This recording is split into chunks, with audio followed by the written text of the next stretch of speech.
പ്രകൃതിയോടിണങ്ങി ജീവിക്കുക എന്നത് സ്വന്തം ജീവിതത്തിൽ പ്രാവർത്തികമാക്കിയ വ്യക്തിത്വമാണ് മഹാലക്ഷ്മി ഗോശാല ആൻഡ് സസ്റ്റൈനബിലിറ്റി ഫൗണ്ടേഷന്റെ അമരക്കാരനായ ശ്രീഹരി. തൻ്റെ ജീവിത പഥങ്ങളിലൂടെ സഞ്ചരിച്ച ഓർമ്മകൾ അദ്ദേഹം സ്റ്റോറി ടെലേഴ്സുമായി പങ്കുവയ്ക്കുകയാണ്. സ്വാഗതം. ഈ മഹാലക്ഷ്മി ഗോശാലയിലെ ദിനചര്യകൾ എന്തൊക്കെയാണ്?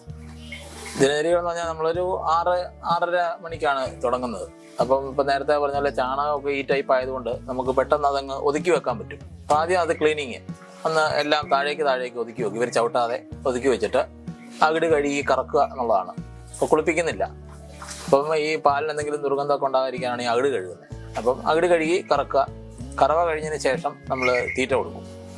തീറ്റ കൊടുത്തു കഴിഞ്ഞതിന് ശേഷം ഈ ബാക്കി താഴേക്ക് നീക്കി വെച്ച ചാണകമെല്ലാം എടുത്ത് മാറ്റുക എന്നുള്ളതേ ഉള്ളൂ പണി. അപ്പോൾ ശരിക്കും പറഞ്ഞാൽ ഒരു 1-1.5 മണി, അതിനുശേഷം വെള്ളവും കൊടുക്കും. 1.5 മണിക്കൂറത്തെ പണിയേ ഉള്ളൂ ഇത്രയും പശുക്കളെ പരിപാലിക്കാൻ നമുക്ക് ശരിക്കും ചിലവാകുന്ന സമയം എന്ന് പറഞ്ഞാൽ. പിന്നെ അതിന് ശേഷം ഒരു 3 മണി ഒക്കെ സമയത്താണ് അടുത്ത തീറ്റയുടെ സമയം. അപ്പോൾ ഇതിനുള്ളിൽ ഇവർ കഴിച്ച ഭക്ഷണം കഴിച്ച് കഴിഞ്ഞ് ഇവർ കുറേ നേരം കിടന്ന് വിശ്രമിച്ച് അയവെട്ടി ഒരു 3 മണിയാകുമ്പോഴത്തേക്ക് ഇവർ തന്നെ എഴുന്നേറ്റ് നിൽക്കും. അപ്പോൾ നമ്മൾ ആ സമയത്തേക്ക് അടുത്ത തീറ്റ കൊണ്ടുവന്ന് കൊടുക്കും. ഇതൊന്ന് റിപ്പീറ്റ് ചെയ്യും. അതിന് ശേഷമാണ് വൈകിട്ടത്തെ കറവ. ശരിക്കും പാലിൽ സൂര്യപ്രകാശം അടിക്കരുതാണ്. അതുകൊണ്ടാണ് ഒരു രാവിലെ വെയിൽ വരുന്നതിന് മുമ്പും അസ്തമയത്തിന് ശേഷവുമാണ് കറക്കുന്നത്. വൈകിട്ടും 6:30-ക്ക് ശേഷമാണ് കറവ. അപ്പം പാലിൽ സൂര്യപ്രകാശം അടിക്കുന്നില്ല. എന്തുകൊണ്ടാണ് അങ്ങനെ ഒരു സൂര്യപ്രകാശം അടിച്ചു കഴിഞ്ഞാൽ അതിനകത്ത് വിഘടിച്ച് പോകുന്ന പല വൈറ്റമിൻസും മിനറൽസും ഒക്കെ ഉണ്ട്. അപ്പം ഇപ്പം ശരിക്കും എല്ലാവരും ഉച്ചയ്ക്കൊക്കെയാണ് കറക്കുന്നത്. അപ്പം അത് തെറ്റാണ്. അപ്പം പഴയ രീതിയും അങ്ങനെ തന്നെയായിരുന്നു. നമ്മൾ വെളുപ്പിനെയും വൈകിട്ടുമായിരുന്നു കറന്നുകൊണ്ടിരുന്നത്. അപ്പോൾ അതേ രീതി തന്നെയാണ് നമ്മളും പിന്തുടരുന്നത്. അതുകൊണ്ട് തന്നെ നമ്മുടെ പ്രോഡക്റ്റ് ഇപ്പം മിൽക്ക് പ്രോഡക്ട്സ് നമ്മൾ കുറേ ഉണ്ടാക്കുന്നുണ്ട്. അപ്പം അതിനൊക്കെ അതിൻ്റേതായ വ്യത്യാസമുണ്ട്. പിന്നെ അതിന് ശേഷം ഒന്നും കൂടെ ക്ലീൻ ചെയ്യും. ഇപ്പോൾ ഈ പറഞ്ഞ പോലെ തന്നെ കൂട് കഴുകേണ്ട ആവശ്യം വരാറില്ല. ക്ലീൻ ചെയ്ത് ഇവർ ഓട്ടോമാറ്റിക്കായിട്ട് ആ ഒരു സമയം വൈകിട്ടത്തെ ഒരു 7 മണിയോട് കൂടി കംപ്ലീറ്റ് പരിപാടികളും അവസാനിക്കും. അതെ, അതാണ് ഒരു ദിനചര്യ. ഈ മഹാലക്ഷ്മി ഗോശാലയിലെ പശുത്തൊഴുത്തിൽ വന്നു കഴിയുമ്പോൾ ശ്രീകൃഷ്ണന്റെ ചിത്രങ്ങൾ ഈ ഭിത്തികളിൽ ആലേഖനം ചെയ്തിരിക്കുന്നത് കണ്ടു. എന്താണ് അതിന്റെ പ്രത്യേകത? നമ്മൾ പണ്ട് കാലം തൊട്ടേ നമുക്ക് കേട്ടുവന്നിരുന്ന കഥകൾ ശ്രീകൃഷ്ണനെ കുറിച്ചും വൃന്ദാവനത്തിനെ കുറിച്ചൊക്കെയാണല്ലോ. വൃന്ദാവനം നമ്മൾ നേരിട്ട് കണ്ടിട്ടില്ലെങ്കിലും നമുക്ക് പെട്ടെന്ന് വൃന്ദാവനം എന്ന് കേൾക്കുമ്പോൾ ഒരു പിക്ചർ തെളിഞ്ഞു വരുന്നുണ്ട്. അപ്പോൾ ആ ഒരു അന്തരീക്ഷം ക്രിയേറ്റ് ചെയ്യാൻ നമ്മൾ ഒരു പരിധി വരെ ശ്രമിച്ചിട്ടുണ്ട്. നിറച്ച് ഗോക്കളും സകല ജീവജാലങ്ങളും, പ്രകൃതിയിലെ എല്ലാ ജീവജാലങ്ങൾക്കും അതിൻ്റെതായ സ്ഥാനമുണ്ടല്ലോ. അപ്പോൾ എല്ലാവരും ഇരിക്കട്ടെ. അപ്പോൾ അങ്ങനെ ഒരു അന്തരീക്ഷം ഉണ്ടാക്കാനാണ് നമ്മൾ ശ്രമിച്ചിരിക്കുന്നത്. ഒന്നിലും മായം കലരാത്ത അതിൻ്റേതായ പ്രകൃതിദത്ത മൂല്യങ്ങളെല്ലാം ഉൾപ്പെട്ടുകൊണ്ടുള്ള ഒരു വൃന്ദാവനം. അപ്പം അതിനൊരു മാറ്റ് കൂട്ടാനായിട്ടാണ് നമ്മളിവിടെ ശ്രീകൃഷ്ണൻ്റെ പടങ്ങളും അങ്ങനെ പിന്നെ ഒരു ക്ഷേത്രതുല്യമായ ഗോക്കലയെ പരിപാലിക്കുന്ന ക്ഷേത്രതുല്യമാണെന്നാണ് സങ്കല്പം. മഹാലക്ഷ്മി ഗോശാലയിലേക്ക് പ്രവേശിച്ചു കഴിയുമ്പം ഇതിന്റെ തൊഴുത്തിന്റെ നിർമ്മാണ രീതിയും മറ്റു പലയിടത്തും കാണാത്ത ഒരു വ്യത്യസ്തത തോന്നുന്നുണ്ട്. അതെ, അതെന്തൊക്കെയാണ് അതിന്റെ പ്രത്യേകതകൾ? ഒന്ന്, നമ്മൾ വെറും ഒരു ഫാം എന്നുള്ള പോലെ ഒരു ഷീറ്റിട്ട് ഒരു ഷെഡ് ഉണ്ടാക്കാതെ ഇവർക്ക് വേണ്ട ഒരു മൂല്യം നമ്മൾ കൊടുത്തുകൊണ്ടാണ് ഇങ്ങനത്തെ ഒരു കൺസ്ട്രക്ഷൻ ചെയ്തിരിക്കുന്നത്. പഴയ രീതിയിലുള്ള തൊഴുത്ത്, അത് നമ്മുടെ വീട് പോലെ തന്നെ അവർക്കും ഒരു വീട് എന്നുള്ള രീതിയിൽ, ഒരു കൂടല്ല ഒരു വീടെന്നുള്ള രീതിയിലാണ് എല്ലാ സൗകര്യങ്ങളോടും കൂടി അവർക്ക് സന്തോഷമായിട്ട്. ഇപ്പോൾ പറഞ്ഞാൽ പാട്ട് 24 മണിക്കൂറും സംഗീതമുണ്ട്. അത് നല്ല ഭജൻസ്, പിന്നെ ശാസ്ത്രീയ സംഗീതം, അങ്ങനെ അവർക്ക് കേൾക്കാൻ താല്പര്യമുള്ള പാട്ടുകൾ അവർക്ക് കേട്ട് സുഖമായിട്ട്, പിന്നെ കുടിക്കാൻ നല്ല ശുദ്ധജലം, നല്ല ഭക്ഷണം, അത് പച്ചപ്പുല്ലും അതുപോലെ തന്നെ നമ്മൾ ഈ പറമ്പിൽ കിട്ടുന്ന വാഴപ്പിണ്ടി, പിന്നെ കപ്പ, അങ്ങനത്തെ നാച്ചുറലായിട്ടുള്ള സാധനങ്ങൾ മാത്രം കൊടുക്കും. പെല്ലറ്റ് പോലത്തെ ഭക്ഷണങ്ങൾ കൊടുക്കാറില്ല. പിന്നെ തൊഴുത്തിൻ്റെ നിർമ്മാണം ഈ പറഞ്ഞ പോലെ എല്ലാവർക്കും തമ്മിൽ കാണാവുന്നത് പോലെയും, നമുക്കിപ്പോൾ ഇതല്ല നമ്മുടെ മുമ്പിൽ നമ്മളെ വീടാണ്. അപ്പോൾ വീട്ടിൽ നിന്ന് നോക്കുമ്പോൾ നമുക്കും എല്ലാവരെയും കാണാം, ഇവർക്കെല്ലാം നമ്മളെ കാണാം, ഇവർക്ക് തമ്മിലും കാണാം. അതാണ് ഇങ്ങനെ തൊഴുത്ത് നിർമ്മിച്ചിരിക്കുന്നത്. അപ്പം എല്ലാവർക്കും അങ്ങനെ ഭയങ്കര സ്നേഹമാണ്. നമ്മുടെ കുടുംബാംഗങ്ങൾ പോലെ തന്നെ ഇവരും ഒരു കുടുംബമായിട്ടാണ് ജീവിക്കുന്നത്. ഇപ്പോൾ അമ്മമാർ, എല്ലാവർക്കും പേരുണ്ട്. അമ്മമാർക്ക് മക്കളുടെ പേരറിയാം, മക്കൾക്ക് അമ്മമാരുടെ പേരറിയാം, ഇവർക്ക് തമ്മിൽ എല്ലാവരുടെയും പേരറിയാം. അപ്പോൾ നമ്മളൊരാളെ വിളിച്ചാൽ അയാൾ ശ്രദ്ധിച്ചില്ലെങ്കിൽ ഉടനെ അടുത്ത് നിൽക്കുന്ന ആൾ ഇതാ വിളിക്കുന്നതാ എന്ന് പറഞ്ഞ് അങ്ങനെ ആ ഒരു ഇൻഫർമേഷൻ പാസ് ചെയ്യാറുണ്ട്. ഒരു സ്നേഹത്തിന്റെ ഒരു അന്തരീക്ഷം തന്നെ സൃഷ്ടിച്ചിട്ടുണ്ട്. അപ്പം അതാണ് ഇങ്ങനെ ഒരു ശൈലിയിൽ ഇത് ഉണ്ടാക്കിയിരിക്കുന്നത്. പിന്നെ ഇവരെ പരിപാലിക്കുന്ന രീതി ഞാനിപ്പോൾ പറഞ്ഞല്ലോ.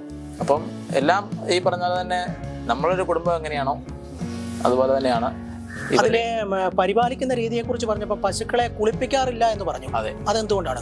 ശരിക്കും കുളിപ്പിക്കരുതെന്നാണ്. ഈ നാടൻ പശുക്കളെ ശരിക്കും കുളിപ്പിക്കരുത്. നമ്മൾ തലോടുമ്പോൾ ഇവരുടെ ശരീരത്തിൽ നിന്നൊരു വാക്സ് നമ്മുടെ കയ്യെ പറ്റും, ഒരു ബ്രൗൺ കളറിൽ ഒരു വാക്സ്.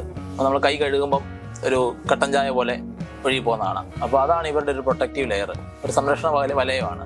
ഈ പറയുന്ന രോഗാണുക്കളിൽ നിന്നും, ചൂടിൽ നിന്നും, കാലാവസ്ഥാ വ്യതിയാനം പോലത്തെ കാര്യങ്ങളിൽ നിന്നും, അതുപോലെ തന്നെ ഈച്ച ശല്യം ഒക്കെ ഒരു പരിധി വരെ കുറയ്ക്കുന്നത് ഈ ഒരു കോട്ടിംഗ് ആണ്. അപ്പോൾ നമ്മളിത് ഉരച്ച് തേച്ച് കുളിപ്പിച്ച് കഴിയുമ്പോഴത്തേക്ക് ഈ കോട്ടിംഗ് അങ്ങ് പോവുകയില്ല. അപ്പോൾ ഇവരുടെ ഇമ്മ്യൂണിറ്റി കുറയും, ഈ പറയുന്ന ഈച്ച ശല്യം ഉണ്ടാവും, അങ്ങനെ പല പല പ്രശ്നങ്ങളുണ്ട്. കൂടെ എത്രയോ ഡ്രൈ ആയിരിക്കുന്നോ, പിന്നെ ഇവരുടെ ചാണകത്തിൻ്റെ വ്യത്യാസം കാരണം നമുക്കിത് കഴുകേണ്ടി വരാറില്ല. ഇപ്പോൾ നോക്കിയാൽ അറിയാം, ഈ മുത്തുകളായിട്ടാണ് ചാണകം വീഴുന്നത്, ഇങ്ങനെ ഒട്ടിപ്പിടിക്കുന്ന ചാണകമല്ല. അപ്പോൾ അതുകൊണ്ട് നമുക്കിതങ്ങോട്ട് മാറ്റി വെച്ചാൽ മാത്രം മതി. പിന്നെ ഇവർ അഥവാ ഇതിൻ്റെ പുറത്ത് കിടന്നാൽ തന്നെ അത് ഒട്ടിപ്പിടിക്കുന്നില്ല. ഇവരുടെ ആ കോട്ടിങ് ഉള്ളത് കൊണ്ട് ഒന്ന് പതിയും എന്നുള്ളതല്ലാതെ ശരീരത്തിൽ പിടിക്കുന്നില്ല. അതുകൊണ്ട് തന്നെ കുളിപ്പിക്കേണ്ട ആവശ്യം വരുന്നില്ല. പിന്നെ ഇവർക്ക് പൊതുവെ ചൂടാണ് താല്പര്യം. ഇപ്പം ഈ ഇത്രയും ഉഷ്ണമാണെങ്കിൽ പോലും ഇപ്പം മറ്റുള്ള ഹൈബ്രിഡ് പശുക്കളൊക്കെ ചത്തു വീഴുന്ന സമയമാണ്. ആ സമയത്ത് പോലും ഇവർ തണൽ വരുമ്പം തണലത്ത് നിന്ന് മാറി വെയിലത്ത് പോയി കിടക്കുന്നതാണ്. അപ്പം അങ്ങനെ ഒരു ശരീരപ്രകൃതിയാണ് അവർക്കുള്ളത്. മഴയാണെങ്കിലും വെയിലാണെങ്കിലും ഒന്നും കുഴപ്പമില്ല. മഴയാണെങ്കിൽ ഏതെങ്കിലും മരത്തിൻ്റെ ഓടി പോയി നിൽക്കും, എത്ര വലിയ മഴയാണെങ്കിലും. ഏത് സാഹചര്യവുമായിട്ട് പൊരുത്തപ്പെട്ട് പോകാനുള്ള കഴിവുണ്ട്. അത് ഹൈബ്രിഡ് പശുക്കൾക്ക് അതില്ല. ഇല്ല, അതിനെ ഡെവലപ്പ് ചെയ്താണല്ലോ, അതിനെ ആർട്ടിഫിഷ്യലായിട്ട് ഉണ്ടാക്കിയതാണ്. ഇവര് നാച്ചുറലാണ്. നമ്മൾ ഇവിടെ ചെയ്യുന്നത് അങ്ങനെ തന്നെയാണ്, നാച്ചുറൽ മീറ്റിംഗ് വഴി തന്നെയാണ് ബുള്ളുകളെ ഉപയോഗിച്ച് നമ്മൾ ക്രോസ് ചെയ്യുന്നത്. അപ്പോൾ അതുണ്ടാകുന്ന കുട്ടികൾക്കും വ്യത്യാസമുണ്ട്. അതെ, ഏത് നാടൻപശുവാണെങ്കിലും വെച്ചൂരെന്ന് പറഞ്ഞാൽ ആൾക്കാർ ഇതിനെ കൊടുക്കുക വാങ്ങുകയൊക്കെ ചെയ്യുന്നത്, എന്നിട്ട് കൂടിയ വിലയിലൊക്കെ വിൽക്കാറൊക്കെ ഉണ്ട്. അപ്പം അങ്ങനെ ഒരു അബദ്ധം ആദ്യം പറ്റിയതാണ്. രണ്ടാമത് വെച്ചൂർ പശു. പക്ഷേ അതൊരു മലനാട് ഗിഡ എന്ന് പറയുന്നൊരു പശു ബ്രീഡിലുള്ളൊരു പശുവായിരുന്നു. അതും നല്ല ഇനം തന്നെയാണ്. അതുപോലെ തന്നെ ഓരോ അതാത് സ്ഥലങ്ങളിൽ, ഇപ്പോൾ വെച്ചൂർ എന്ന് പറയുന്ന കോട്ടയത്തെ നമ്മുടെ വെച്ചൂർ പശു ഉണ്ട്. അതുപോലെ തന്നെ കാസർഗോഡ് കുളമുണ്ട്, കാസർഗോഡുള്ളതാണ്. പിന്നെ കർണാടകയിലുള്ള കൃഷ്ണവാലി പശുക്കളുണ്ട്. അതുപോലെ തമിഴ്നാടിൻ്റെ അഭിമാന ബ്രീഡായ ജല്ലിക്കെട്ടൊക്കെ നടത്തുന്ന കങ്കയം ഉണ്ട്. പിന്നെ ഇന്ത്യയുടെ തന്നെ ഏറ്റവും വലിയ പശു ഇനം എന്ന് പറയുന്ന കാങ്ക്രിജ് എന്ന് പറയുന്ന ഇനത്തിൽപ്പെട്ട പശുവുണ്ട്. പിന്നെ സഹിവാളുണ്ട്, ഗീറുണ്ട്, താർപാർക്കർ എന്ന് പറയുന്ന പശുവുണ്ട്. നമ്മുടെ ശ്രീകൃഷ്ണൻ്റെ ഒക്കെ കൂടെ കാണുന്ന ഏറ്റവും ഭംഗിയുള്ള പശു എന്ന് പറയുന്നത് താർപാർക്കറാണ്, അതുണ്ട്. പിന്നെ നമ്മുടെ ചെറുവള്ളി ഇനമുണ്ട്, കോട്ടയത്തെ തന്നെ ചെറുവള്ളി. അങ്ങനെ 15ഓളം ഇനങ്ങളാണുള്ളത്. എല്ലാവർക്കും അവരവരുടെ ഭൂഘടനയ്ക്ക് അനുസരിച്ചുള്ള ശരീരഘടനയാണ്. ഇപ്പോൾ വെച്ചൂർ പശുക്കളെ നോക്കിക്കഴിഞ്ഞാൽ അറിയാം, അവർ പൊക്കം കുറവാണ്. അവിടെ ഈ കണ്ടം, പാടം, ശേഖരമൊക്കെ കൂടുതലുള്ള സ്ഥലമാകുമ്പം ഇവർക്ക് അതിനകത്ത് ചെളിയിൽ ഇറങ്ങി നിന്ന് ഭക്ഷണം കഴിക്കുകയൊക്കെ ചെയ്യാനുള്ള അങ്ങനെ ഒരു സൗകര്യത്തിലാണ് അവരുടെ കുളമ്പും വീതി കൂടിയ കുളമ്പായിരിക്കും. പിന്നെ വില്ലുവാതിരി എന്ന് പറയുന്ന പശുവുണ്ട്, തൃശ്ശൂർ ഉള്ളതാണ്, തിരുവില്ലാമലയിലൊക്കെ കാണുന്ന പശുക്കൾ. അപ്പോൾ അവരുടെ കൊമ്പ് നോക്കിയാൽ ഇങ്ങനെ മുമ്പിലേക്ക് വളഞ്ഞ കൊമ്പുകളാണ്.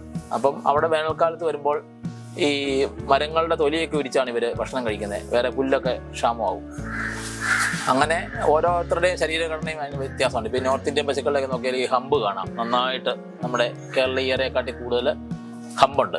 അപ്പോൾ അതിനകത്താണ് ഇവർ ഈ ആവശ്യമുള്ള ഫാറ്റും വെള്ളവും ഒക്കെ ഇവർ ശേഖരിച്ച് വെക്കുന്നത് അതിലാണ്. അങ്ങനെ ഓരോ ഇനങ്ങൾക്കും അതിൻ്റെതായ പ്രാധാന്യവും വ്യത്യാസവും. വ്യത്യസ്ത ഇനങ്ങളുണ്ടെന്ന് പറഞ്ഞല്ലോ. ഈ വ്യത്യസ്ത ഇനങ്ങളുടെ സ്വഭാവങ്ങളും വ്യത്യസ്തമായിരിക്കുമല്ലോ, അതെങ്ങനെയാണ് അതിനെ കാണുന്നത്? സ്വഭാവം വ്യത്യാസം നമ്മൾ അങ്ങോട്ട് എങ്ങനെയാണോ അപ്രോച്ച് ചെയ്യുന്നത് അങ്ങനെ അതനുസരിച്ചിരിക്കും തിരിച്ചുള്ളത്. ഇപ്പം ചിലർ ചോദിക്കാറുണ്ട്, വെച്ചൂർ പശു ഭയങ്കര തൊഴിയല്ലേ, ഗീർ പശു ഭയങ്കര തൊഴിയല്ലേ, പാലിറക്കുന്ന സമയത്തൊക്കെ ചോദിക്കാറുണ്ട്. പക്ഷേ ഇവിടെ കണ്ടിരിക്കുന്നത് എത്ര തൊഴിയുള്ളതോ അല്ലെങ്കിൽ എത്ര കുത്തുന്ന പശുവാണെങ്കിലും ഇവിടെ എത്തിക്കഴിയുമ്പോൾ സാധാരണ എല്ലാവരും ഒരേ സ്വഭാവമാവും, ശാന്തരാവും. ഇപ്പം ഈ ബുള്ളുകളാണെങ്കിൽ തന്നെ മൂക്കുകയറൊക്കെ ഇട്ട് 2 സൈഡിൽ നിന്നും കെട്ടി, നടുക്കും കെട്ടി, ഒരു 5 കയറിലൊക്കെ ഇവിടെ കൊണ്ടുവന്ന ബുള്ളുകളൊക്കെ ഉണ്ട്. അപ്പോൾ അവരെയൊക്കെ നമ്മൾ വരുമ്പോൾ തന്നെ ഇതെല്ലാം റിലീസ് ചെയ്ത് വിട്ട് കഴിയുമ്പോഴത്തേക്ക് ഒരു മാസം കൊണ്ട് അവർ ഒരു കയറ് പോലും ഇല്ലാതെ ഇതിലെ സുഖമായിട്ട് അവരുടെ ഇഷ്ടത്തിന് നടക്കുന്ന രീതിയിലേക്ക് മാറും. അത് നമ്മൾ അങ്ങോട്ട് എങ്ങനെയാണോ അങ്ങനെ തന്നെ തിരിച്ചും. ഇവിടെ വന്നു കഴിയുമ്പം ശരിക്കും പറഞ്ഞു കഴിഞ്ഞാൽ ഏറ്റവും കൂടുതൽ ശ്രദ്ധിച്ചത് ഇവിടുത്തെ അന്തരീക്ഷമാണ്.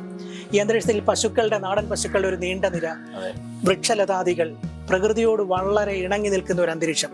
അതായത് ഇന്ന് നമ്മുടെ സമൂഹത്തിൽ നിന്നും സ്നേഹം നഷ്ടമായിക്കൊണ്ടിരിക്കുന്ന ഒരു കാലഘട്ടത്തിൽ ആ പ്രകൃതിയോടുള്ള സ്നേഹവും മനുഷ്യനോടുള്ള സ്നേഹവും സമൂഹത്തോടുള്ള ഉത്തരവാദിത്വവും എല്ലാം ഒരുമിച്ച് സംഗമിക്കുന്ന ഒരു മനോഹരമായ ഒരു അന്തരീക്ഷമാണ് ഈ മഹാലക്ഷ്മി ഗോശാലയിൽ സൃഷ്ടിച്ചിരിക്കുന്നത്. അതിൻ്റെ ആ ഒരു അമരക്കാരൻ എന്നുള്ള നിലയിൽ ഈ ഒരു സന്ദേശം സമൂഹത്തിലേക്ക് കൊടുക്കാനാണോ അങ്ങ് ലക്ഷ്യമിടുന്നത്? അതിനെക്കുറിച്ചൊക്കെ ഒന്ന് നന്നായിട്ടൊന്ന് വിശദീകരിക്കാമോ? തീർച്ചയായിട്ടും. ഈ കൺസർവേഷൻ എന്ന് പറയുന്ന ഒരു പാഷൻ അല്ലെങ്കിൽ ഒരു ഹോബിയാണോ എന്നാണ് എല്ലാവരും ചോദിക്കുന്നത്. ഇത് ഇതിനൊക്കെ ആരെങ്കിലും സംരക്ഷിക്കാൻ പറ്റുമോ, ഇത്രയും പാലില്ലാത്ത പശുക്കള്? അപ്പോൾ ഇതൊരു ഹോബി, ഇതൊരു ഭ്രാന്ത് എന്നുള്ള രീതിയിലാണ് എല്ലാവരും നമ്മളോട് ചോദിക്കുന്നത്. അപ്പം അതിന് മറുപടി നമ്മൾ പറഞ്ഞ് മനസ്സിലാക്കാൻ നിൽക്കാറില്ല. ഒന്ന് ഇവിടെ വന്ന് വിസിറ്റ് ചെയ്യാൻ പറയും. വന്ന് ഇപ്പോൾ ഈ പറഞ്ഞാൽ ഇതിലേക്ക് കടന്നു കഴിയുമ്പോൾ അവർക്കത് പതുക്കെ ബോധ്യപ്പെടും എന്താണ് നമ്മൾ ഉദ്ദേശിക്കുന്ന കാര്യങ്ങൾ. അപ്പം ലോകത്തിൻ്റെ തന്നെ വൈവിധ്യത്തിൻ്റെ ചെറിയൊരു മാതൃകയാണ് ഭാരതം എന്ന് പറയുമല്ലോ. അപ്പോൾ എന്ന് പറഞ്ഞ പോലെ അതിൻ്റെ എല്ലാം കൂടെ ഒരു ചെറിയ മോഡലാണ് നമ്മൾ ഇവിടെ ക്രിയേറ്റ് ചെയ്യാൻ ശ്രമിച്ചിരിക്കുന്നത്. ഒരു സംഗമ ഭൂമിയാണ്. അതെ. അപ്പോൾ ഇവിടെ ഈ പറഞ്ഞ പോലെ എല്ലാം ഉണ്ട്. ബയോഡൈവേഴ്സിറ്റി എനിക്കിപ്പം അവാർഡ് കിട്ടിയല്ലോ, സ്റ്റേറ്റ് അവാർഡ് കിട്ടിയത് അതാണ്. ഈ നാടൻ ഇനങ്ങളെയെല്ലാം നമ്മൾ പഴയ നാടൻ രീതിയിൽ പരിപാലിച്ച് വിത്തിനങ്ങൾ, അതുപോലെ നാടൻ പശുക്കൾ, നാടൻ കോഴികൾ, അങ്ങനെ പഴയ എന്തൊക്കെയുണ്ടോ നാട്ടുമരങ്ങൾ, ഔഷധസസ്യങ്ങൾ എല്ലാം സംരക്ഷിച്ച് നമ്മളൊരു ചെറിയൊരു ലോകം തന്നെ ഇവിടെ ഉണ്ടാക്കിയിരിക്കുകയാണ്. അപ്പോൾ ഇത് നമ്മൾ വേദികളിൽ പ്രസംഗിച്ചാൽ അത്രയും അങ്ങോട്ട് കൺവേ ആകത്തില്ല. ഇത് വന്ന് എക്സ്പീരിയൻസ് ചെയ്യണം. അപ്പം ഇപ്പോൾ ഇങ്ങനെ വന്ന് മനസ്സിലാക്കുന്നവരിപ്പം ധാരാളമുണ്ട്. ദൂരസ്ഥലങ്ങളിൽ നിന്ന് പോലും ആളുകൾ വന്ന് വിസിറ്റ് ചെയ്ത് അങ്ങനെ ചെയ്യുന്നുണ്ട്. ഈ വന്നത് കണ്ട് മനസ്സിലാക്കിയതിനു ശേഷം അവരുടെ ജീവിതത്തിലേക്ക് അവരത് പകർത്തുന്നുമുണ്ട്. അവര് ഇവിടുന്ന് പോകുമ്പോൾ തന്നെ നമുക്കറിയാം അതിന്റെ വ്യത്യാസം. അപ്പം അവരുടെ നിൽക്കുമ്പോൾ അവരുടെ ചോദ്യങ്ങൾ ആ രീതിയിൽ നമ്മളുടെ രീതിയിലേക്ക് അവര് പതുക്കെ ട്രാൻസ്ഫോം ആകുന്നുണ്ട് എന്നുള്ളൊരു വ്യത്യാസം നമുക്ക് ഫീൽ ചെയ്യാൻ പറ്റും. വളരെ ക്രിയാത്മകമായ ഒരു പ്രതികരണങ്ങൾ ഉണ്ടാകുന്നുണ്ട്.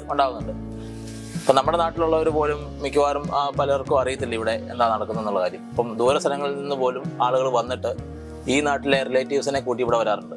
അപ്പോഴാണ് ഇവരും അയ്യോ ഇങ്ങനെയൊക്കെ ആയിരുന്നോ എന്ന് അവർ വിചാരിക്കുന്ന. അങ്ങനെ അതുപോലെ സ്കൂളുകളിൽ നിന്നും വിദ്യാർത്ഥികളൊക്കെ ധാരാളം വരാറുണ്ട്. അതെ. പിന്നെ അതുപോലെ ഏറ്റവും ഈ പ്രകൃതി സംരക്ഷകൻ എന്നുള്ള രീതിയിൽ സംസ്ഥാന സർക്കാരിന്റെ ഒരു അവാർഡ് കിട്ടിയിട്ടുണ്ടല്ലോ. അതെ, ബയോഡൈവേഴ്സിറ്റി ബോർഡിന്റെ ജൈവ വൈവിധ്യ പുരസ്കാരം കിട്ടിയിട്ടുണ്ട്. മറ്റെന്തൊക്കെ അംഗീകാരങ്ങളാണ് കിട്ടിയിട്ടുള്ളത്? പിന്നെ മൃഗസംരക്ഷണ വകുപ്പിന്റെ കിട്ടിയിട്ടുണ്ട്, മൃഗക്ഷേമ പുരസ്കാരം എന്ന് പറയും. അത് നമ്മൾ മൃഗക്ഷേമത്തിന് മുൻതൂക്കം കൊടുത്തുകൊണ്ട് നമ്മൾ ഉപജീവനം കഴിക്കുക എന്നുള്ളതാണ്. അല്ലാതെ പശു ഇപ്പൊ പറഞ്ഞ പശു ഈക്വൽറ്റ് പാൽ എന്ന് പറഞ്ഞ് നമ്മൾ ഇവരുടെ ചോര ഉൾപ്പെടെ എല്ലാം ഊറ്റിയെടുത്ത് അവരെ പീഡിപ്പിച്ച് പാൽ ഉൽപാദനം നടത്തി അത് പലരിലേക്ക് എത്തിച്ച് വിപണനം നടത്തി കൊമേഴ്ഷ്യലായിട്ട് ഇവർക്ക് യാതൊരു വിലയും, അത് കഴിഞ്ഞ് അവർ കറവ നിന്ന് കഴിഞ്ഞാൽ അപ്പോഴേ അവരെ അറക്കാൻ കൊടുക്കുന്നു, അടുത്തതിനെ കൊണ്ടിരുന്നു. അപ്പം അതൊരു കൊമേഴ്ഷ്യൽ സൈഡാണ്. സ്നേഹരഹിതമായ ഒരു ലോകമാണ്. അതെ, സ്നേഹനഷ്ടം, ലാഭം മാത്രമേ ഉള്ളൂ. അതെ, ജീവനൊന്നും വിലയില്ലല്ലോ. അതെ. ഇപ്പം മെയിൽ കാഫ് ആണെങ്കിൽ അവർ അമ്മമാരെ കാണുന്നേ ഇല്ല ഫാമുകളിൽ. ഉണ്ടാകുന്ന ആൺകുഞ്ഞാണെങ്കിൽ അപ്പോഴേ മാറ്റുകയാണ്. എന്നിട്ട് 7 ദിവസത്തിനുള്ളിൽ ഞാൻ കേട്ടതാ ഒരു വീഡിയോയിൽ ഒരു വലിയ കർഷകൻ വിജയഗാഥ പറയുകയാണ്. അപ്പോൾ അവരുടെ ഫാമിലുണ്ടാകുന്ന എല്ലാ ആൺകുഞ്ഞുങ്ങളാണെങ്കിൽ 7 ദിവസത്തിനുള്ളിൽ 7ാമത്തെ ദിവസം ഇതിനെ അറക്കാൻ കൊണ്ടുപോകാന്ന് പറഞ്ഞു. അതാണ് അവരുടെ വിജയ രഹസ്യം. അതിൽ നിർത്തുന്നേ ഇല്ല. അപ്പം അത്രയും ചിലവ് കുറവാണ്, പാല് കൊടുക്കേണ്ടി വരുന്നില്ല. അപ്പം ഈ പശുക്കൾ എന്ന് പറഞ്ഞാൽ ഇവർക്ക് കുഞ്ഞുങ്ങളില്ലാതെ ഇവർ പാല് ഉയർത്തത്തില്ല. ശരിക്കും പറഞ്ഞാൽ ലാഭം തരാത്ത ഒന്നിനെയും വാഴിക്കത്തില്ല. ഇല്ല, അത് നമ്മളങ്ങ് മേൽക്കോയ്മ സൃഷ്ടിക്കുകയാണ്. പക്ഷെ അതൊന്നും ഒന്നും അല്ല എന്ന് മനസ്സിലാക്കാൻ പറ്റിയ സമയമാണ് ഈ കോവിഡ്. മഹാലക്ഷ്മി ഗോശാല ശരിക്കും ഇതിൽ നിന്ന് അതിനെ എല്ലാം വ്യത്യസ്തമായ ഒരു സമീപനമാണ് നമ്മളിങ്ങനെ കൈക്കൊണ്ടിരിക്കുന്നത്. അതെ, കാണിച്ചു കൊടുക്കുകയാണ് ഇങ്ങനെയും പറ്റും. അതെ, ഇപ്പം പാലില്ലാത്ത പശുക്കളാണെന്ന് പറഞ്ഞ് ഇവരെ അങ്ങ് തള്ളിയിരിക്കുകയാണ്. പക്ഷേ നോർത്ത് ഇന്ത്യൻ പശുക്കൾക്കെല്ലാം പാലുള്ളവരുണ്ട്. മറ്റേ പശുക്കളുടെ അത്രയും മെയിൻ്റനൻസ് ആവശ്യമില്ല, മെഡിസിൻ ആവശ്യമില്ല, കുളിപ്പിക്കുക പോലും വേണ്ട, കൂട് കഴുകണ്ട, കുളിപ്പിക്കണ്ട. പിന്നെ തീറ്റയും ഈ പെല്ലറ്റ് പോലത്തെ ആർട്ടിഫിഷ്യലായിട്ടുള്ള തീറ്റകളൊന്നും കൊടുക്കണ്ട. അങ്ങനെ പരിപാലന ചെലവും വളരെ കുറവാണ്. പക്ഷെ എന്തുകൊണ്ടാണ് പിന്നെയും എല്ലാവരും അതിന്റെ പുറകെ പോകുന്നത് നമുക്കറിയത്തില്ല. ഈ നാടൻ പശുക്കളുടെ ചാണകവും മറ്റും ഉപയോഗിച്ചുള്ള കാർഷിക രീതികൾ അവലംബിക്കുന്ന ആ ഒരു ജൈവ വൈവിധ്യത്തെക്കുറിച്ച് ഒന്ന് വിശദീകരിക്കാമോ? ഞാൻ നേരത്തെ പറഞ്ഞ നമ്മൾ പണ്ട് കാലത്തുണ്ടായിരുന്നത് ഈ നാടൻ പശുക്കൾ തന്നെയാണ്. അന്ന് ഈ പറയുന്ന HF, ജേഴ്സി മുതലായ ഹൈബ്രിഡ് ഇനങ്ങളൊന്നും നമ്മുടെ നാട്ടിലില്ല. അവരുടെ ചാണകം മണ്ണി വീഴുന്നത് തന്നെ ദോഷമാണ് മണ്ണിന്, ഈ സങ്കര ഇനം പശുക്കളുടെ. ഇവരുടെ ചാണകം എന്ന് പറഞ്ഞു കഴിഞ്ഞാൽ നമ്മൾ ഇപ്പം മഹാലക്ഷ്മി ഉണ്ടെന്നാണ് പറയുന്നത്. മഹാലക്ഷ്മി എന്ന് പറഞ്ഞാൽ നമുക്ക് എല്ലാം നൽകുന്നതാണ് മഹാലക്ഷ്മി. അപ്പം ചാണകത്തിലാണ് മഹാലക്ഷ്മി ഇരിക്കുന്നതെന്ന് പറയും. അത് സത്യമാണ്. കാരണം ആ ചാണകത്തിൽ ഒരുപക്ഷെ ഈ വിത്തുകൾ പോലും ഉണ്ട്. ഇപ്പം നമ്മളിവിടെ കുഴിച്ചു വെക്കാതെ മഴ പെയ്യുന്ന സമയത്ത് തനിയെ വളർന്നു വന്ന് കുമ്പളങ്ങയും മത്തങ്ങയൊക്കെ ഒരുമിച്ച് മരത്തിൻ്റെ മുകളിൽ തന്നെ വളർന്നു പോകുന്നുണ്ട്. അപ്പം ഒരു സുഭിക്ഷമായിട്ട് നമുക്ക് ആവശ്യമുള്ളതെല്ലാം അതിൽ നിന്ന് കിട്ടുന്നുണ്ട്. അതുകൂടാതെ തന്നെ മണ്ണിര, ആദ്യം ഞാൻ പറഞ്ഞു അതുപോലെ തന്നെ സൂക്ഷ്മാണുക്കളുടെ വ്യത്യാസം. ഇവരുടെ കോടിക്കണക്കിന് സൂക്ഷ്മാണുക്കളുണ്ട്. അതുപോലെ തന്നെ മണ്ണിരകളുടെ സാന്നിധ്യം. ഇവർക്ക് ഈ ചാണകത്തിൻ്റെയും ഗോമൂത്രത്തിൻ്റെയും നാടൻ പശുക്കളുടെ ഗോമൂത്രത്തിൻ്റെയൊക്കെ ഗന്ധം അടിച്ച് കഴിയുമ്പോഴാണ് ഇവർ മുകളിലേക്ക് വരുന്നത്. രാസവളങ്ങൾ സ്ഥിരം ഉപയോഗിച്ച് കഴിയുമ്പോഴത്തേക്ക് ഇതൊരു 15 അടിയുടെ താഴ്ചയിലേക്ക് പോയി അവിടെ ഉറങ്ങിക്കിടക്കുകയുള്ളൂ, മുകളിലേക്ക് വരത്തില്ല. ഇവര് ഇതിൻ്റെ മണമൊക്കെ അടിച്ച് കഴിയുമ്പോഴത്തേക്ക് മുകളിലേക്ക് വരുന്നത് ഹോളുണ്ടാക്കി ഹോളുണ്ടാക്കി വന്നിട്ട് ഈ വരുന്ന വഴി നൈട്രജൻ, ഫോസ്ഫറസ് തുടങ്ങിയ മൂലകങ്ങളെ കൊണ്ട് മുകളിൽ ഡെപ്പോസിറ്റ് ചെയ്യുകയും തിരിച്ചു പോകുന്നത് വേറെ ഹോളുണ്ടാക്കിയാണ്. അപ്പം 1 ഏക്കർ സ്ഥലത്ത് രാസവളം പ്രയോഗിക്കാത്തൊരു സ്ഥലത്ത് 1.25 ലക്ഷം മുതൽ 2 ലക്ഷം വരെ മണ്ണിരകൾ കാണുന്നതാണ് നോർമലി. എന്ന് പറഞ്ഞാൽ ഇത്രയും ലക്ഷക്കണക്കിന് ഹോൾസ്, കിടുത്തുകൾ, സുഷിരങ്ങൾ ഉണ്ടാകുകയാണ് മണ്ണിൽ. അപ്പോൾ മണ്ണിരകളില്ലെങ്കിൽ ഈ മണ്ണ് ഇവിടെ കിടന്ന് തറഞ്ഞു പോവുകയുള്ളൂ. അപ്പോൾ സ്പോഞ്ച് പോലെയാകും, മണ്ണിരകളുടെ സാന്നിധ്യമുള്ള മണ്ണ് സ്പോഞ്ച് പോലെയാകുകയും ഈ അടിയിലുള്ള മൂലകങ്ങളെല്ലാം ഉയർത്തി മുകളിൽ കൊണ്ടുവന്ന് മേൽമണ്ണ് നല്ല ഫലഭൂയിഷ്ടമാകുകയും വേരോട്ടം കൂടുകയും അതുപോലെ ജലം ഹോൾഡ് ചെയ്യാനുള്ള കപ്പാസിറ്റി, വാട്ടർ ഹോൾഡിംഗ് കപ്പാസിറ്റി കൂടും മണ്ണിന്. അങ്ങനെയാണ് ജലക്ഷാമം പരിഹരിക്കാനും ഈ ജലത്തെ തടഞ്ഞു നിർത്താനുള്ള ഒരു ശക്തി. സ്പോഞ്ച് പോലെയാകും മണ്ണ്, നിറച്ച് ലക്ഷക്കണക്കിന് സുഷിരങ്ങൾ ഉണ്ടാകില്ലേ, അപ്പോൾ അത്രയും വാട്ടർ ഹോൾഡിംഗ് കപ്പാസിറ്റി കൂടും. പശുവിൽ നിന്ന് ലഭിക്കുന്ന എല്ലാ വസ്തുക്കളും പോസിറ്റീവ് എനർജി നിറഞ്ഞതാണ്. അതെ. പക്ഷെ അതിലെ നെഗറ്റീവ് എനർജി ഉള്ള ഒരേ ഒരു ഭാഗം പശുവിറച്ചിയാണെന്ന് പറഞ്ഞു. അതെ. അതാണോ ഈ ഗോമാംസം ഭക്ഷിക്കരുത് എന്ന് പറയുന്നതിന്റെ കാരണം? അതാണ്, നമ്മൾ അതിനൊരു ദൈവിക പരിവേഷം കൊടുത്തതാണ് ഒരു പരിധിവരെ പ്രശ്നമെന്ന് എനിക്ക് തോന്നുന്നത്. കാരണം ഗോമാതാവ് എന്നൊക്കെ പറഞ്ഞ് അത് പണ്ട് കാലത്ത് അങ്ങനെയാണല്ലോ. ഇപ്പം നമ്മളിപ്പോൾ ഇവിടെ കണ്ട മ്യൂറൽ പെയിന്റിംഗ് ആണെങ്കിലും അതിനത്രയും കളർഫുൾ ആയിട്ടൊരു അപ്പിയറൻസ് കൊടുത്തിരിക്കുന്നത് അതിലേക്ക് അട്രാക്ട് ചെയ്യാൻ വേണ്ടിയാണ്. അപ്പം നേരത്തെ ഈ നമ്മുടെ ഹിന്ദു മിത്തോളജി പ്രകാരം ഇതൊന്ന് സ്വീകാര്യത വരാൻ വേണ്ടിയാണ് ഇതിനെ ഗോമാതാവ് എന്നൊക്കെ പറഞ്ഞ്, അതുപോലെ ചാണകത്തിൽ മഹാലക്ഷ്മി ഇരിക്കുന്നു, അതിൻ്റെയൊക്കെ സയൻസ് കൊണ്ട് നമ്മൾ ചിന്തിച്ചു കഴിഞ്ഞാൽ ശരിയാണ്.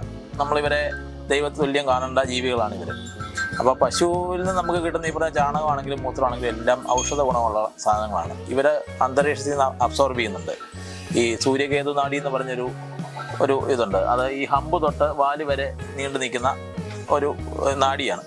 അതിൽ കൂടെയാണ് ഇവർ ഈ സൂര്യപ്രകാശത്തിൽ നിന്നുള്ള പോസിറ്റീവ് എനർജിയും വൈറ്റമിൻസ്, മിനറൽസ് ഒക്കെ അബ്സോർബ് ചെയ്യും. എന്നിട്ട് അത് പാലിലേക്ക് കൊടുക്കും, ചാണകത്തിലേക്ക് കൊടുക്കും, അങ്ങനെ ഡിസ്ട്രിബ്യൂട്ട് ചെയ്യും. അപ്പോൾ നമ്മൾ ആ ചാണകവും മൂത്രവും ഒക്കെ നമ്മൾ പുറത്തേക്ക് കിട്ടുമ്പം ഇതിനെല്ലാം ഔഷധ ഗുണമുള്ളതാണ്.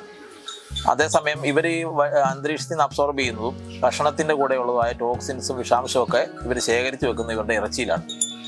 അപ്പോൾ അത് സ്റ്റോർ ചെയ്തുകൊണ്ടേയിരിക്കും, പുറത്തേക്ക് വിടുന്നില്ല. വിഷം, മൂർക്കമ്പാമ്പിൻ്റെ വിഷം കൊടുത്ത് പരീക്ഷിച്ച് ഇപ്പം ലാബിൽ ടെസ്റ്റ് ചെയ്തതാ, ഒരു ഗീർ പശു ടെസ്റ്റ് ചെയ്തതാ, അതിൻ്റെ ഒരു വിഷാംശം പോലും അതിൻ്റെ പാലിൽ വരുന്നില്ല. കാരണം ഇത് മൊത്തം ഉള്ളിൽ ഇതിൻ്റെ ഇറച്ചിയിലാണ് സ്റ്റോർ ചെയ്ത് വെക്കുന്നത്.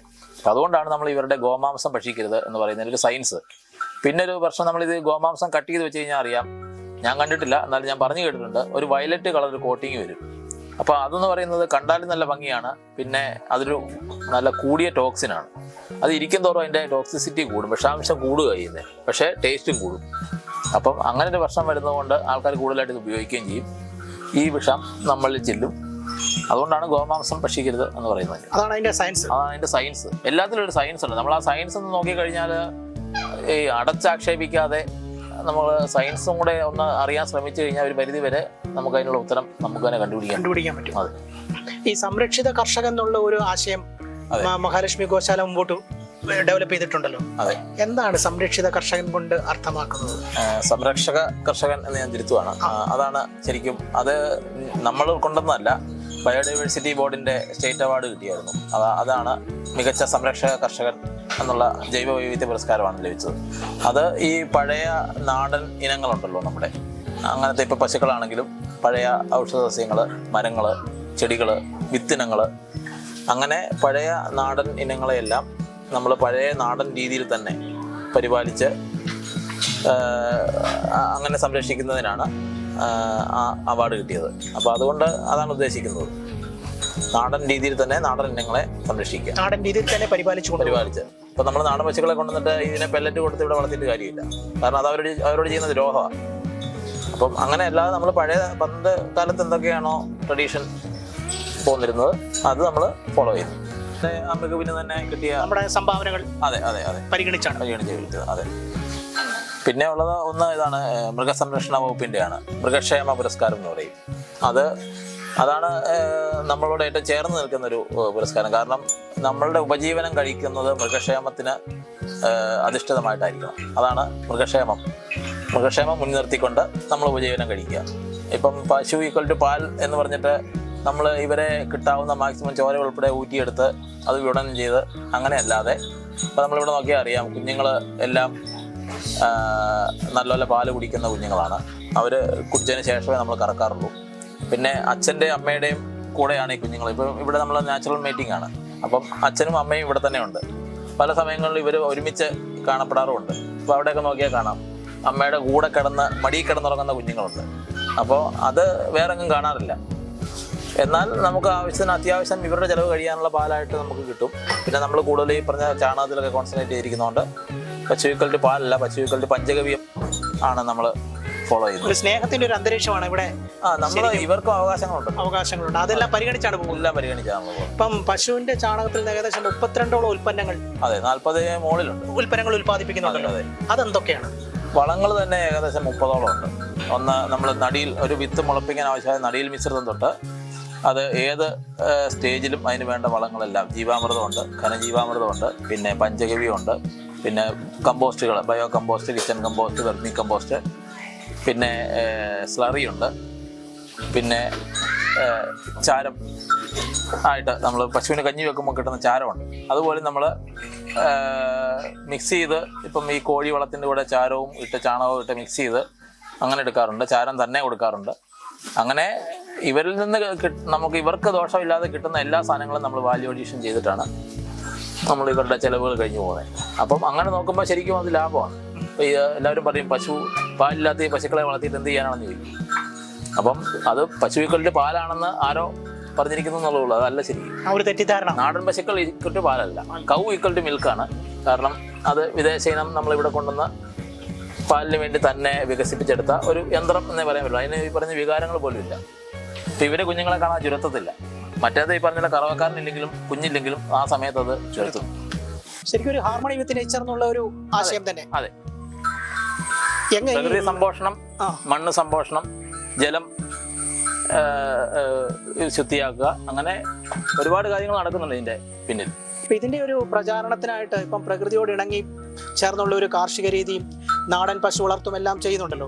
അപ്പൊ ഇത് സമൂഹത്തിലേക്ക് എത്തിച്ചേക്കാനുള്ള പ്രവർത്തനങ്ങൾ എന്തൊക്കെയാണ് ചെയ്യുന്നത്? ആ ഇനിഷ്യേറ്റീവ്സ് എന്തൊക്കെയാണ്?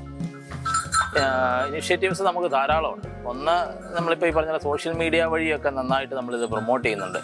ഇപ്പം പ്രധാനമായിട്ട് ഇവരുടെ ഒരു വ്യത്യാസം, നാടൻ പശുക്കളുടെയും സങ്കരയിനം പശുക്കളുടെയും തമ്മിലുള്ള വ്യത്യാസം നമ്മൾ പറഞ്ഞ് അത് പിന്നെ നമ്മളുടെ ഇവിടെ വന്ന് എക്സ്പീരിയൻസ് ചെയ്യുന്നവരൊക്കെ കണ്ടു മനസ്സിലാക്കി അത് നന്നായിട്ട് പ്രൊമോട്ട് ചെയ്യുന്നുണ്ട്. പിന്നെ ഈ ഇതുപോലെ നമ്മുടെ പ്രോഡക്റ്റ്സ് ഒക്കെ പലർക്കും നമ്മൾ ഉപയോഗിക്കാൻ കൊടുക്കും.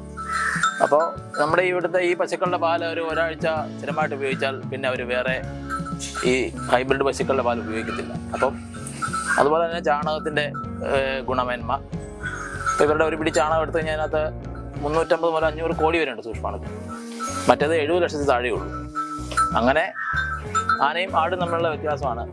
പശു ഈക്വൽ ടു പാൽ അല്ല, പശു ഈക്വൽ ടു നമ്മളിവിടെ പഞ്ചഗവ്യം ആണ് ഉപയോഗിക്കുന്നത്. പശുവിൽ നിന്നുള്ള എല്ലാ ഉൽപ്പന്നങ്ങളും, ചാണകം, മൂത്രം, പാല്, എല്ലാം. പാലെന്ന് പറയുന്നത് നമ്മളൊരു ബോണസായിട്ട് മാത്രമേ കാണൂ. അപ്പോൾ അങ്ങനെ അത് ഇവരിൽ നിന്ന് മാത്രമേ സാധ്യമാവുള്ളൂ, നാടൻ പശുക്കളിൽ നിന്ന് മാത്രം.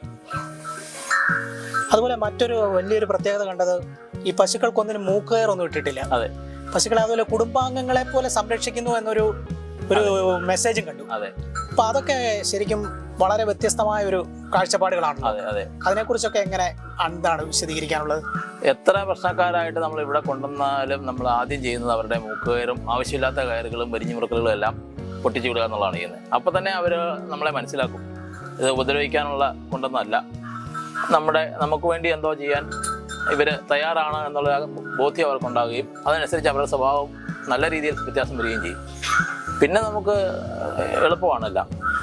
പ്രകൃതിയുടെ നഷ്ടപ്പെട്ട താളം സ്വന്തം ജീവിതത്തിലൂടെ കാർഷിക വൃത്തിയിലൂടെ വീണ്ടെടുക്കുക എന്ന വലിയൊരു ദൗത്യമാണ് മഹാലക്ഷ്മി ഗോശാല ആൻഡ് സസ്റ്റൈനബിലിറ്റി ഫൗണ്ടേഷന്റെ അമരക്കാരനായ ശ്രീ ഹരി ചെയ്തുകൊണ്ടിരിക്കുന്നത്. തിരക്കേറി തന്റെ ദൈനംദിന ചര്യകൾക്കിടയിൽ ഈ ഒരു അഭിമുഖത്തിനായി സമയം കണ്ടെത്തുകയും തൻ്റെ ജീവിതത്തിലെ സന്ദേശങ്ങളും ഓർമ്മകളും പങ്കുവച്ച അദ്ദേഹത്തിന് ഒരിക്കൽ കൂടി എല്ലാവിധ നന്മകളും നേരുന്നു. നന്ദി.